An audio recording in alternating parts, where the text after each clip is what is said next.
Hi and welcome to our sixth video. This one's called Making the Club Their Third Place, or Retention. The reason we had a picture of the coffee cup is that the third place is a line that Starbucks use to describe how they try and run their businesses, or what they try and make their cafes into. You know, in your life you've got your home, which is hopefully the most important place. You've got your workplace, which you probably spend the most time in other than your home, and then Starbucks talk about making the cafe the third place, the place where you want to go to, as well as those other two places. And really, that's what we want our clubs to be, the third place, a really integral part of people's lives. I guess it's about making people feeling really close and being advocates of your club.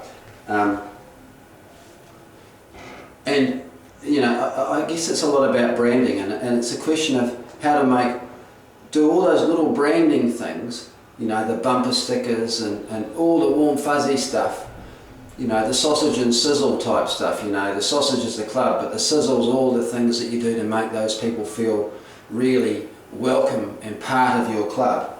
It's really important. One of the things that we really do that is really important here is once a week we email out a squash tip to anybody that's interested in getting it.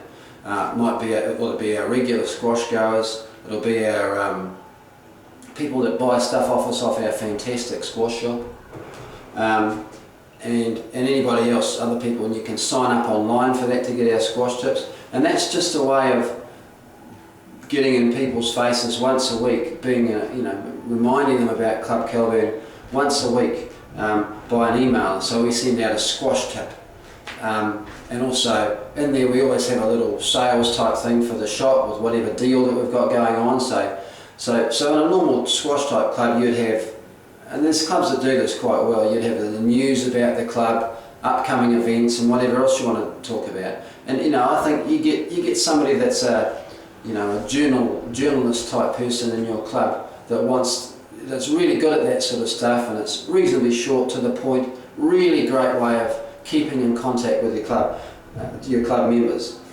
We also do a fitness type one as well, because we've got quite a large gym, so we do a fitness tip as well along those same lines.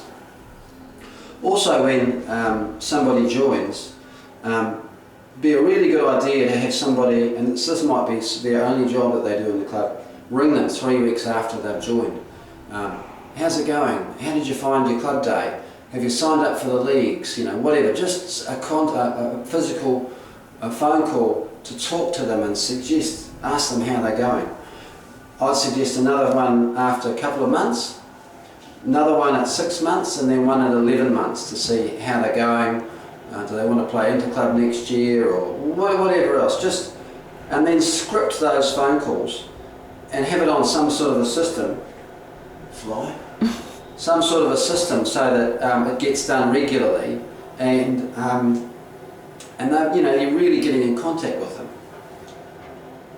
Also, barbecues and social gatherings might be a good idea to have. Well, it is a good idea to have, regular little social gatherings in a normal type squash club, and you structure those over the year that aren't based around a competitive squash event, but that are drawing in all those other people.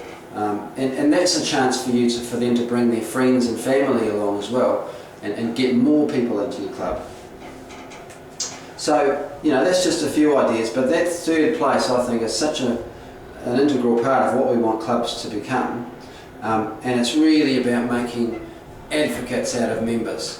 And it's those advocates that really feel really close to your club that are going to really help you build your club. So, once again, you want to get hold of me, rob@clubk.co.nz.